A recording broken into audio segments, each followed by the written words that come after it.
देख रहे हैं एसएनसी आवाज सैफी अब्बास के साथ। एसएनसी आवाज में एक बार फिर आपका स्वागत है। सिंगरौली जिले के शासन रिलायंस पावर प्लांट के ऐश डाइक के टूटने के 2 महीने बाद वहां किस तरह की स्थिति है, इसके ग्राउंड रिपोर्ट को हमने कवर किया और हमारे साथ क्षेत्र के वरिष्ठ पत्रकार शशिकांत कुशवाहा, जयप्रकाश और इसके साथ साथ समाज सेवी अन्नू पटेल हमारे साथ थी। वहां पे जो पीड़ित परिवार थे हम उनसे भी मिले और हम आपको बता दें कि एक परिवार के वहां पे भैया राम हैं, उनके परिवार के 4 लोग जो है इस हादसे में मारे गए थे, जिसमें महिला सहित बच्चे भी शामिल थे। इसके अलावा एक जेसीबी ऑपरेटर भी था। ये सारे शव मिल तो गए, लेकिन अब वहां पर क्या स्थिति है, कंपनी ने जो वादे किए थे उस पर वो कितनी खरी उतरी है और जो जिला प्रशासन है उनके तरफ से जो बातें कही गई थी उसके बाद वो परिवार कितना संतुष्ट है, इसी की जानकारी के लिए हम वहां पर पहुंचे। और इसके साथ साथ जो उपजाऊ जमीन थी, हम आपको बता दें कि 10 किलोमीटर दायरे में ये राख का मलबा, जब ऐश डाइक टूटा तो राख का मलबा जो है उसने पूरी की पूरी उस जमीन को अपने चपेट में ले लिया और वहां पे काम चल रहा है, लेकिन वहां पर भी कंपनी की उदासीनता दिखाई देती है। जो वहां पर ग्रामीण हैं, खासतौर से जो बुजुर्ग हैं जिन्होंने अपने सामने उसे बर्बाद होते हुए देखा है, उनके आंख का तो आंसू भी सूख गया है। उनका यह कहना है कि जो जेसीबी वहां पर काम के लिए आती है, जो मलबा को मिट्टी से ढक रही है, वो कभी सुबह आती है, कभी शाम आती है, कभी रात आती है और कुल मिला के काम का रफ्तार ये है कि 2 महीना होने के बाद भी आज भी जमीन का एक बड़ा भाग अभी भी सफेद जो राख की परत है उससे ढका हुआ है। यानी वो जमीन जो उपजाऊ थी, अब वो जमीन उस तरह की स्थिति में है कि उस पर खेती फिलहाल तो नहीं हो सकती है। इसके अलावा पीड़ित परिवार किस तरह की स्थिति से गुजर रहा है, इस हादसे में कुछ लोगों ने अपनों का दर्द, अपनों की सिसकियां और अपनों को उस जगह पर छोड़ आए हैं, लेकिन सारी चीजें धीरे धीरे सामान्य हो जाती है। लेकिन जिन लोगों ने अपनों को खोया है वो कभी सामान्य नहीं हो पाते हैं। वहां पर किस तरह की स्थिति है यही दिखाने के लिए हम वहां पर गए थे और इस पर पेश है हमारी विशेष रिपोर्ट। शासन रिलायंस ऐश डाइक हादसे के बाद आखिर वो परिवार किस तरह गुजर बसर कर रहा है, इस हादसे को जब याद करता है तो उसकी जहन में क्या है, और परिवार में क्या ऐसे भी कुछ लोग हैं जो इस हादसे में बच तो गए, लेकिन वो तकलीफ़ें जो उनके चेहरे पे साफ दिखाई दे रही है उसको लेकर उनका क्या कहना है। दर्द जो उस डेम में दब के रह गया, सिसकियाँ जो उस डेम में दब के रह गई, आखिर उसके बाद परिवारों से जो वादे किए गए थे वो वादे कितने पूरे किए गए। भैया राम का परिवार है और इस परिवार से जुड़े हुए लोग ही उस डैम का शिकार हुए थे।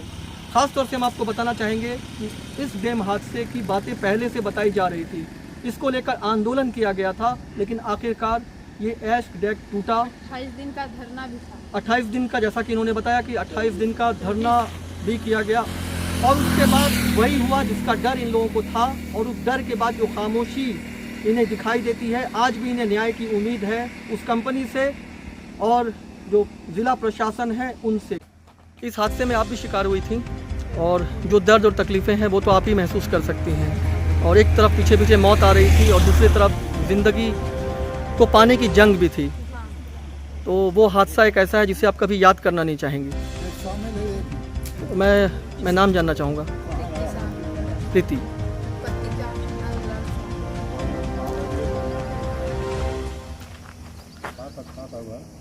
ये वो परिवार है जो इस हादसे से गुजरा है, अपनों को खोया है, अपनी संपत्तियों को खोया है, दर्द, सिसकियाँ और एक खामोश उदासी उस डैम में डूब के रह गई है। तो क्या कहना चाहेंगे उसके बारे में? जो हमारा क्षति हुआ है उसका मुआवजा मिलना चाहिए, घर मकान रहने के लिए उसको मिलना चाहिए। उसके लिए मान लीजिए कि ज़मीन उसकी जस की तस अभी नाला बन के पड़ी है, वो ज़मीन कैसे बनेगा, क्या करेगा, उस ज़मीन को हम नहीं चाहते हैं। वो ज़मीन रिलायंस अपने जैसे हो तैसे हमारा उसका पैसा दे, हम उस ज़मीन पर नहीं रह पाएंगे। चाहे वो राखड़ खाली कराएगा, चाहे कुछ भी करेगा, अगर खाली कराएगा तो परमिशन हमको दे के हम फिर उसमें मकान बनाएंगे, उसको तकलीफ वहाँ नहीं होना चाहिए। यही चाहता हूँ। क्या नाम है आपका? बवाई राम साहब।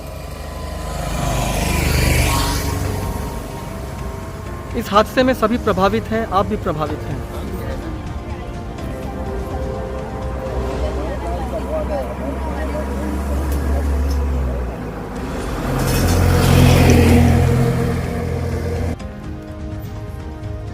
रिलायंस शासन ऐश डेक हादसे के बाद हम एक बार फिर यहाँ आए हुए हैं और हमारे सामने आपको एक महिला दिखाई दे रही होंगी, गोलरी देवी।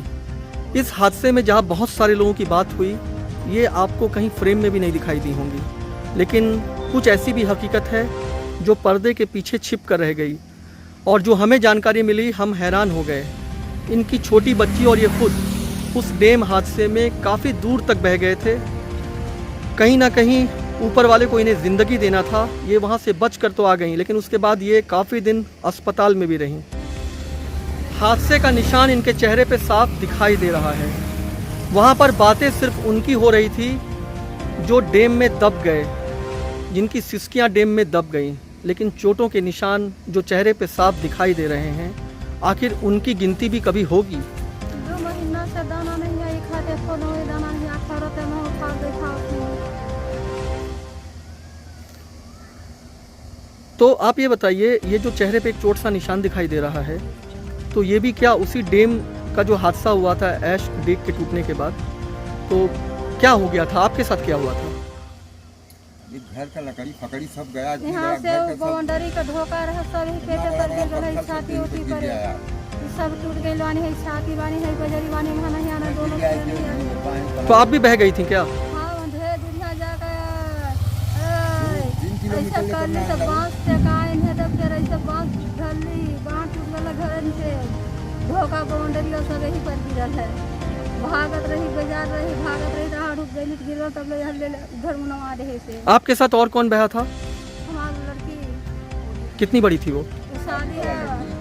तो वो भी अभी सुरक्षित है? वो हम पर नहीं उठ बैठ पा रहा। अच्छा, वो भी नहीं उठ बैठ पा रही है।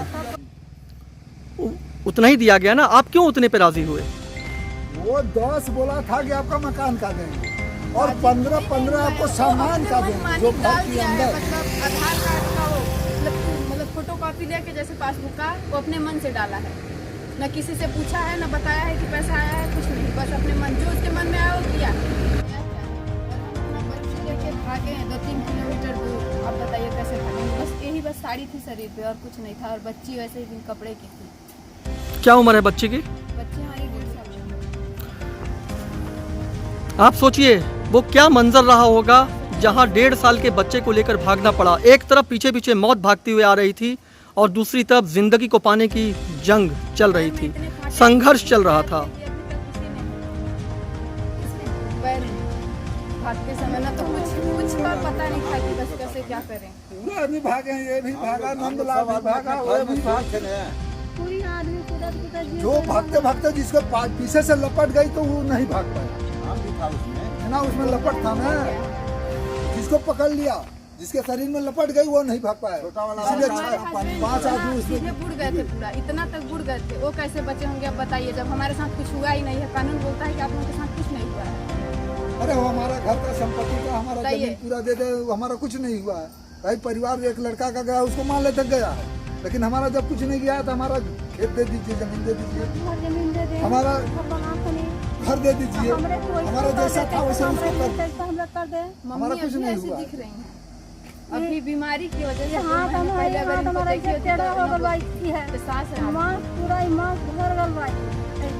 कैसे हमारी टेढ़ा हाथ रह जाए, कैसे नहीं हाथ रहा। तो इतना दर्द करता है, शाम को भी रोने लगती हैं, एकदम फड़फड़ाने बाहर लगती मारते हैं। हैं हम। 1 घंटे की बात रहती है तो लोग कैसे करते हैं? 2-2, 3-3 महीने का दिन बितिया है, बताइए।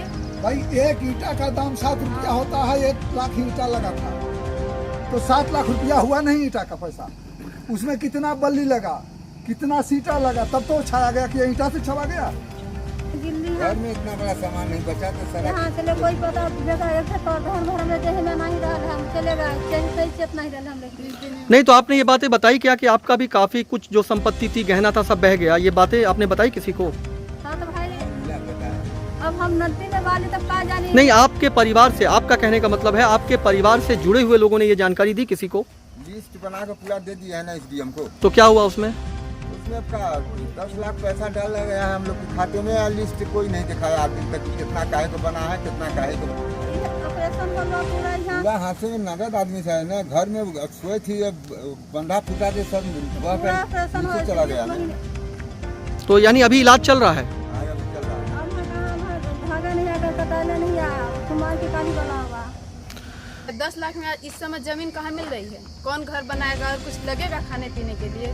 कुछ कपड़ा लत्ता, खाने पीने के लिए सामान और कुछ नहीं लगेगा क्या? नहीं, तो जो बातें हुई थी उतना मिला कि नहीं? नहीं, बात कितने में हुई थी? बात तो 25 या 26 तक में ऐसे ही 25-26 लाख तक। 15 बोला था। मतलब 10 लाख घर का संपत्ति का और 15 लाख घर का पंद्रह संपत्ति के कहे हैं। संपत्ति का और 10 लाख तक। 10 लाख मकान को बोला था। हम लोग तो 20 मांग रहे थे कि 20 मकान का कम से कम होना चाहिए। इतना में रात भर में वो पूरा पैसा खत्म हो गया। 10 लाख हम लोग को मिला है। उस लड़का को तो 28 मिला, पूरा मिला कर 58 लाख उसको मिला है, बड़ा वाला लड़का को। अच्छा, उनको मिला है? हाँ, बाली का सब घर की संपत्ति का 58 लाख। अच्छा, मिल गया। हाँ, उसका क्लियर हो गया है। अच्छा, तो और फिर किसका बचा है? नंदलाल का पिताजी का रामगढ़ का। तो उनके परिवार से भी इसमें प्रभावित हुए थे? हाँ हाँ। तो आपके कौन थे वो जो इसमें प्रभावित थे? वो आपके कौन थे? हमारी जेठानी, और? 2 बच्चे थे, ननद थी, नंदोई थे और एक बहने थे, छोटे थे, सास थे, पापा थे, हमारी बच्ची थी एक थे। जैसा कि हमने आपको बताया कि हम इस समय सिंगरौली ज़िले के शासन सीधी कला में आए हुए हैं और आप देख सकते हैं यहाँ पर चारों तरफ मलबा था।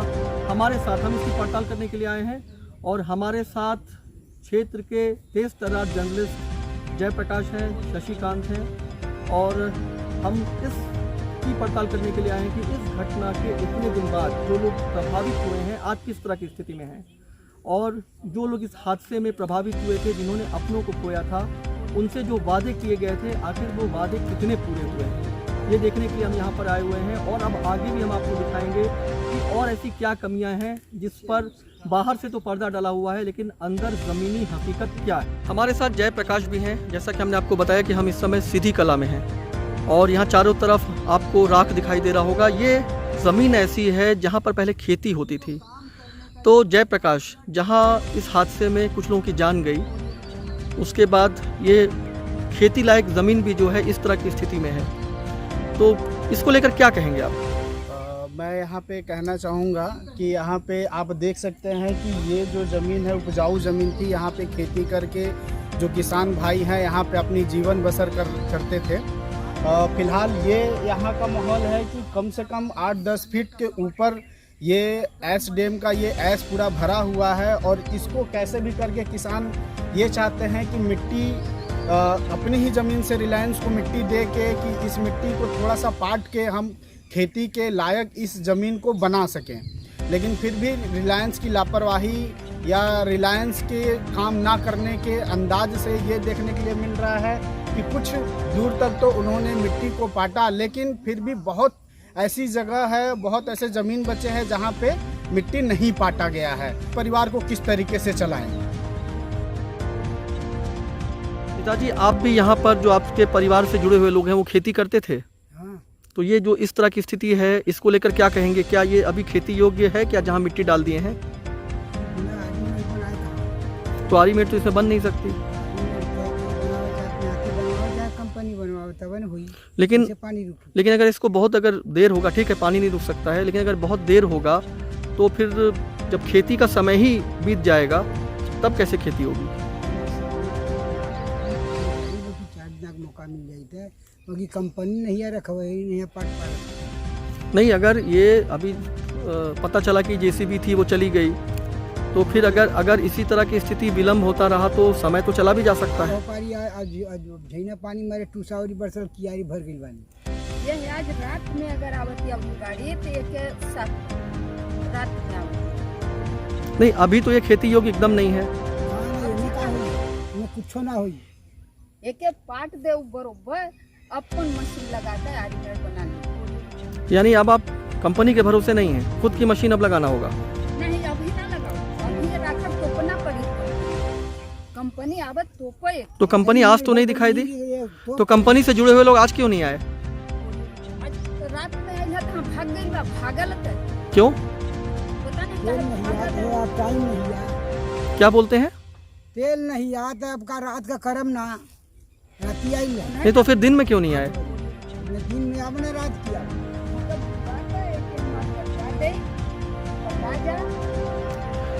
आप देख सकते हैं ये दो बुजुर्ग हैं, किस तरह से उदास चेहरों से ये अपने खेत की तरफ देख रहे हैं जो राख के मलबे में तब्दील हो गया है। जरूर रिलायंस ऐश डेक हादसे के बाद हम यहाँ पर सीधी कला में आए हुए हैं और आप देख सकते हैं चारों तरफ ये सब खेती की ज़मीन रही है और चारों तरफ आपको राख का मलबा दिखाई दे रहा होगा। कुछ जगह ज़रूर उसके ऊपर मिट्टी डाली गई है, लेकिन किसान जो यहाँ के ग्रामीण है वो इस इंतज़ार में है कि पूरी तरह से ये मिट्टी से ढके और एक बार फिर ये इसको खेती लायक बना सके जहाँ पहले खेती होती थी।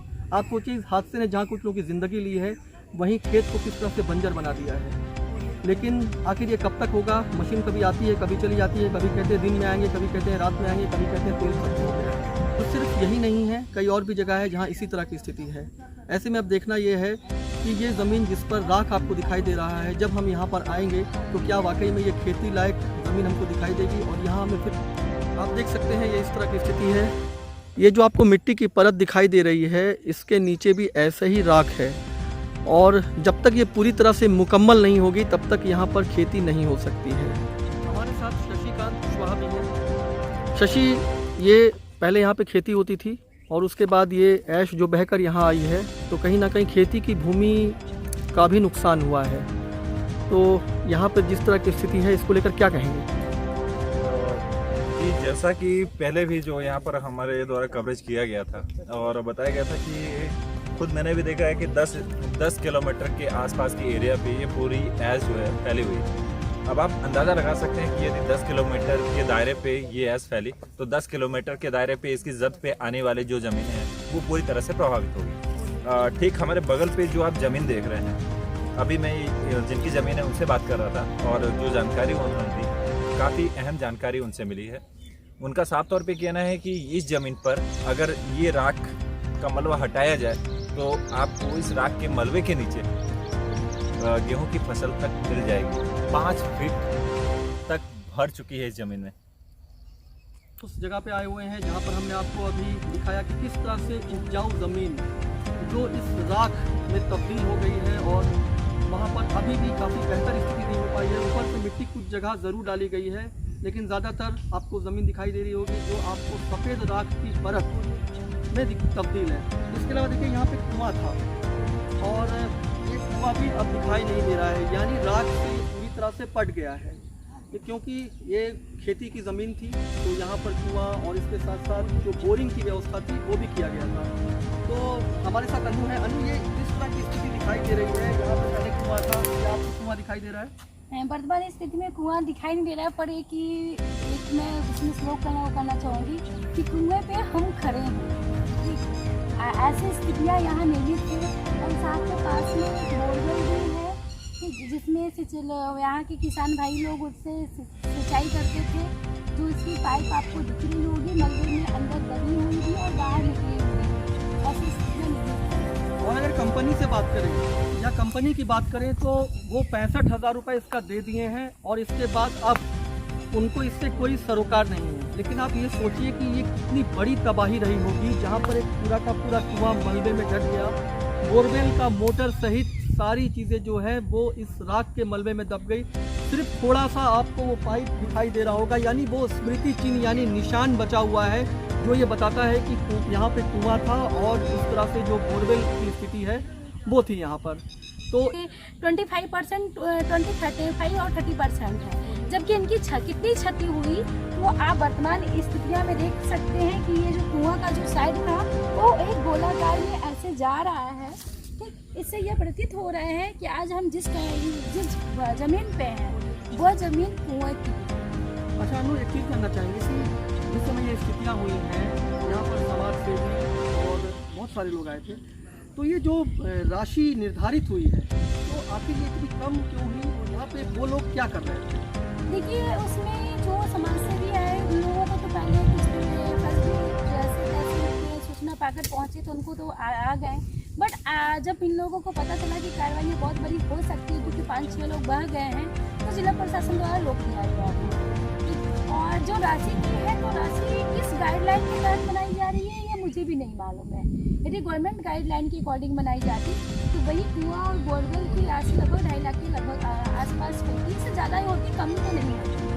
और ये पता चल रहा है कि इनका मूल्यांकन जो है अभी तक में 2 बार हो चुका है। और जिनकी राशि, एक खबर और भी आ रही है, जिनका कुछ भी नहीं हुआ है, कोई भी नुकसान नहीं हुआ, उसकी भी राशि यहाँ मुआवजे के रूप में पटवारी द्वारा बना के भेजी जा रही है। मतलब यहाँ जो वर्तमान हादसे के बाद किस तरह की स्थिति है, इसका जायजा लेने के लिए हम यहाँ पे आए हैं। और ये बारिश भी झमाझम हो रही है और आप देख सकते हैं इस बारिश में ये जो राख है यानी ऐश है, ये किस तरह से इस पानी में मिल रहा है।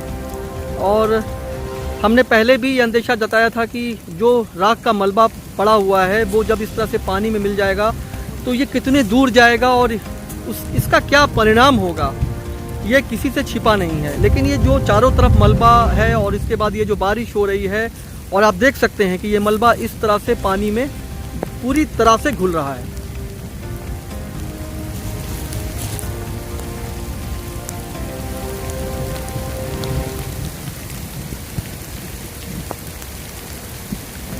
हम लोग चाहते हैं कि यहाँ से हम लोग की हटा दे, ठीक है? हाँ, मुआवजा घर का जमीन कर देते, हम लोग यहाँ से हट। यानी यहाँ पे जो लोग हैं वो डरे हुए हैं। हाँ भाई, अभी फूटेगा ना हर हवा का वो बंधा, ये भी फूटेगा। सर पत्रा में लिखा है 60 और बारिश में ये बंधा बिल्कुल उछिल के टूट जाएगा, क्योंकि बंधा ऊपर चल के देखिए इतना डाढ़े है। तो मंदिर जो है वहीं से हम लोग आ रहे हैं। तो ऊपर से देखे होंगे बंधा, वो वहाँ का हर हवा का बंधा है ना, वो भी इतना है, वो अच्छी बारिश होगा तो वो भी फूटेगा। वो बड़वार बंधा है, वो पूरा आदमी को यहाँ से 4 साल का राखड़ इसमें है और साल भर का राखड़ उसमें जो फूटा था वो था। साल भर की राखड़ एक पाइप में इतना बड़ा हादसा हुआ। जिला प्रशासन को अवगत कराया? हाँ कराया, लिख कर दिया। यानी आप लोग यहाँ पर डरे हुए हैं, सहमे हुए हैं और यहाँ से जाना चाहते हैं, लेकिन आपके पास कोई रास्ता नहीं है, दूसरा कोई मकान नहीं है, कोई विकल्प नहीं है, तो आखिर यहाँ मजबूरी में सहमे हैं। वो कहीं ना कहीं वो सच्चाई बयां करती है कि वो एक और हादसों से गुजर सकते हैं। नहीं, वो 100% सच्चाई है। ये एरिया लूट जाएगी सर, नीचे डूब जाएगी। इसका सच्चाई प्रमाण देखना है तो आप ही जब भारी मात्रा में जब बारिश हो तो उस समय आकर यहाँ वर्तमान स्थिति जानी जा सकती है, क्योंकि जो रास्ताएं हैं बारिश के मौसम में बहुत ही गंभीर स्थितियाँ पैदा हो सकती है, क्योंकि यहाँ जो रास्ता है वो भी गाँव को यहाँ के ग्रामीणों द्वारा जो है कच्ची सड़क है, जिससे बहुत ज़्यादा नुकसान हो सकता है। आप देख सकते हैं यहाँ मासूम बच्चे हैं, छोटे छोटे बच्चे हैं और इससे पहले जो हादसा हुआ है उसमें छोटे बच्चे भी इसका शिकार हुए हैं। तो यहाँ जो छोटे बच्चे हैं, हालांकि वो अभी बहुत नहीं जानते होंगे, लेकिन फिर भी उनसे पूछते हैं। ये इस तरह का जो हादसा हुआ डैम में हुआ है, उसको लेकर क्या आप लोगों को डर लगता है? क्या लगता है?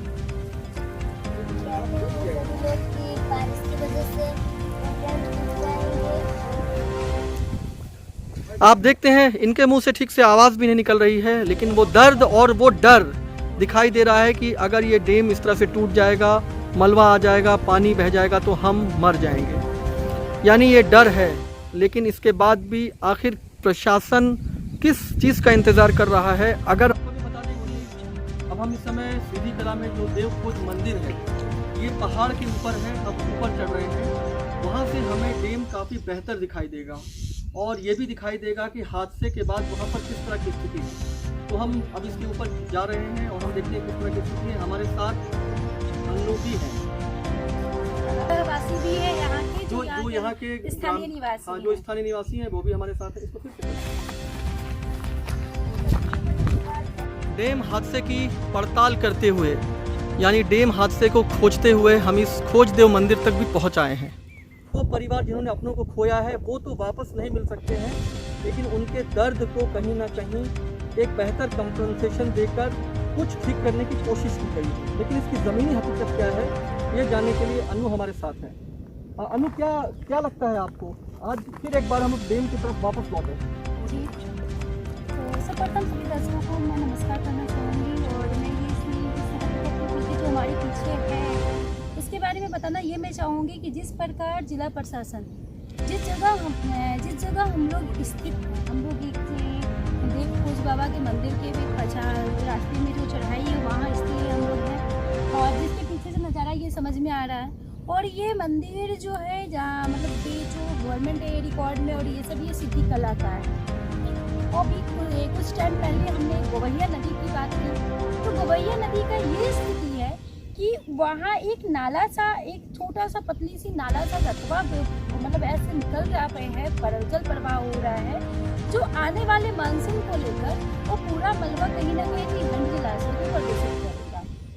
यहाँ सिंगरौली और सोनभद्र की बात हम करें जिले की, तो दोनों जिले के जिलेवासियों को उनके मौलिक अधिकार से वंचित किया जा रहा है। जो मैं बताना चाहूँगी कि अनुच्छेद 21 जो है आर्टिकल 21 है, उसमें प्रदूषित मुक्त जल का अधिकार हमारा मूल अधिकार रखा गया है, जिसके सिलसिले में बहुत सारी गाइडलाइन भी है और अन्य जजमेंट भी है। वहाँ पे देखे तो एक भयानक नज़ारा दिखाई दे रहा था। डैम जो टूटा था, इसका मलबा जो है बहते हुए जा रहा था। तो हम देखे कि कोई आदमी भी बहते हुए आ रहा है, तुरंत आवाज़ भी लगा रहा है, बचा लो बचा लो। तो हम लोगों ने एक दो लड़के मिल के उसको पकड़ा भी, जो कि रीना शाह नाम की लड़की थी। उसको पकड़ के और बाहर किया। उस पाइप से जो पाइप गुजरी है, जो बाहर हरहवा डैम पे गई है, वहाँ पे उस पाइप से पकड़ लिया, उसको बाहर किया। फिर गुहार लगाया पुलिस प्रशासन को कि इसको हॉस्पिटल को उठाया जाए, फिर भी कोई वहाँ पे सुना नहीं। फिर अपने मोटरसाइकिल में बैठा के जिला अस्पताल बैठन में ले जाके भर्ती कराया और वहाँ से उन लोगों के घर के आदमियों को बुलाया, जो कि उसका घर। इसको लेकर बहुत छोटे शब्दों में क्या कहेंगे? इसके लिए एक लाइन में बोला जा सकता है कि जिस प्रकार औद्योगिक इकाइयाँ जो होती है विकास की इकाई मानी जाती है, उसी प्रकार दूसरी साइड पे वो विनाशकारी भी होती है। इसका सामने पर आप देख सकते हैं कि पूरे गाँव का गाँव कैसे मलबा से फटा हुआ है। और हम लोग इस जगह रियल घटना स्थल को खोजते देव खोज बाबा के सहारे हम लोगों ने यहाँ इस घटना स्थल पे पहुँचे। तो यहाँ से सारा नज़ारा आपको स्पष्ट रूप से दिखाई दे रहा है। आपको बताया कि हम एक विशेष रिपोर्ट, ये जो शासन का ऐश डेक जो टूट गया था, उसके बाद परिवार किस तरह की स्थिति से गुजर रहा है, इसके लिए हम यहाँ पे आए। और अभी तो आपको यहाँ पर खामोशी दिखाई दे रही है, लेकिन कुछ लोगों का कहना है कि कुछ और डैम जो है वो डेंजर जोन में है। यानी इस बड़े हादसे के बाद, चाहे वो हादसा यहाँ हुआ हो, चाहे वो NTPC का डैम टूटा हो या दूसरा जो डैम टूटा है, इसी तरह की खामोशी छा जाती है। लेकिन इन हादसों से कंपनियां क्या सीखती हैं, ये महत्वपूर्ण है। अभी तो ये खामोशी दिखाई दे रही है। अगर कंपनियां इससे नहीं सीखती हैं तो हम तो यही कहेंगे कि ये तूफान से पहले की खामोशी है। और इस खामोशी में अगर एक दूसरा हादसा हो जाता है तो उसके बाद किस तरह की स्थिति होगी, इसको लेकर ग्रामीण हमेशा डरे और सहमे रहते हैं। मेरे साथ मेरे सहयोगी जयप्रकाश, SNC आवाज के साथ सैफी अब्बास। तो आपने देखा कि किस तरह से लोग आज भी वहां पर सहमे हुए हैं, जिन्होंने अपनों को खोया है। वो उस दर्द को जब भी बयां करते हैं तो उनके आंख में आंसू आ जाता है, क्योंकि अपनापन और सिसकियां और वो दर्द जिन्होंने खोया है वही महसूस कर सकते हैं। जिस तरह की स्थितियां हैं, वादे तो काफी हुए, लेकिन उन वादों पर अभी भी खरा नहीं उतरा गया है। इसकी शिकायत तो वहां के लोगों को है ही। एक आस है जो धीरे धीरे सामान्य स्थिति की ओर लौटते हुए दिखाई देती है। अभी भी कुछ डैम डेंजर जोन में है, ऐसा लोगों का कहना है। और उनका कहना है कि हमें अगर यहाँ से कहीं दूसरी जगह बसा दिया जाए तो बेहतर है, क्योंकि हम छोटे बच्चों के साथ हैं और हर दिन हम ये सोचकर जीते और मरते हैं कि अगर एक बड़ा हादसा हो जाएगा तो उसके बाद किस तरह की स्थिति होगी। जिन लोगों ने अपनों को खोया है वही जानते हैं कि उसका दर्द क्या होता है। कुछ दिन में सारी चीजें सामान्य हो जाती हैं। जो कंपनी काम के लिए आई हैं वो फिर एक बार पटरी में तेज गति से दौड़ने लगती हैं।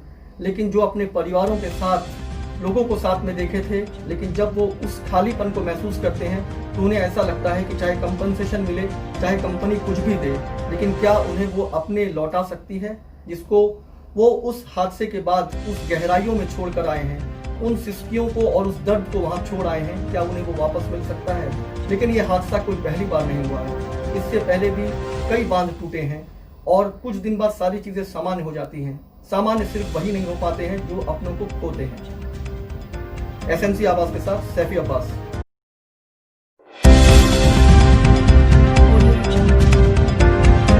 आप देख रहे हैं SNC आवाज।